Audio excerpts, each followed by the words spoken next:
The Shock Doctrine. Chapter Structure. Introduction. The Shock Doctrine, a Working Hypothesis. Part 1. Two Shock Doctors. 1. The Shock Doctrine. 2. The Other Doctor Shock. Part 2. The First Test. 3. States of Shock. 4. Cleaning the Slate. 5. Shocking Democracy, Chile, 1973. Part 3. Surviving Democracy. 6. Saved by a War. 7. The New Doctor Shock. 8. Crisis Works. Part 4. Lost in Transition. 9. Slamming the Door on History. 10. Democracy Born in Chains. 11. Bonfire of a Young Democracy. Part 5. Shocking Times. 12. Selling Off Nature.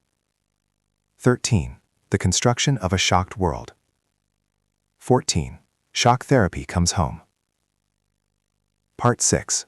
Iraq, Full Circle. 15. A Corporatist Crusade.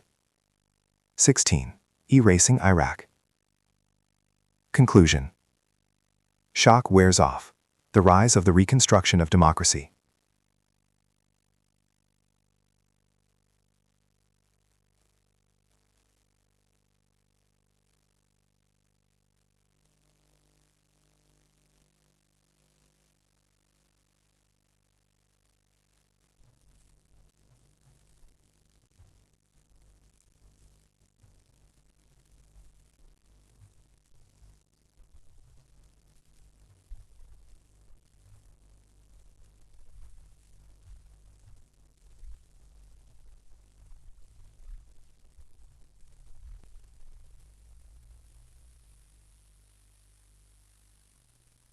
The French coast of Scotland were fed enough, conceiving and accepting the obvious French refuge.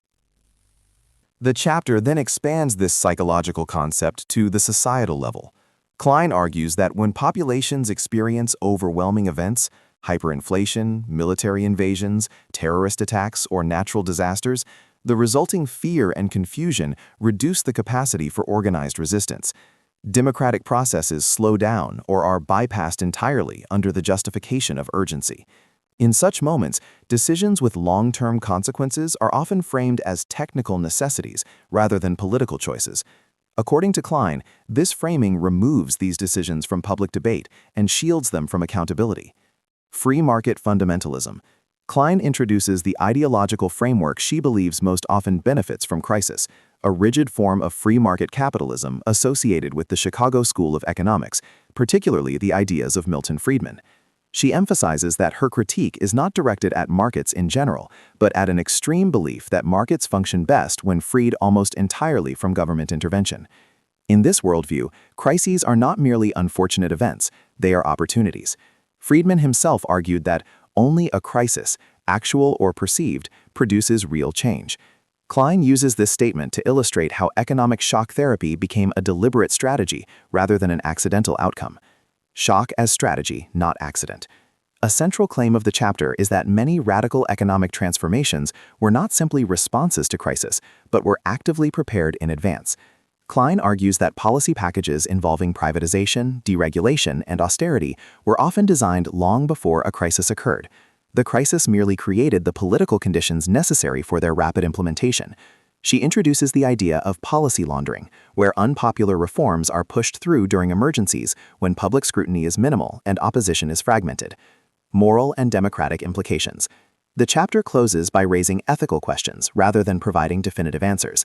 Klein challenges the assumption that economic efficiency should override democratic consent.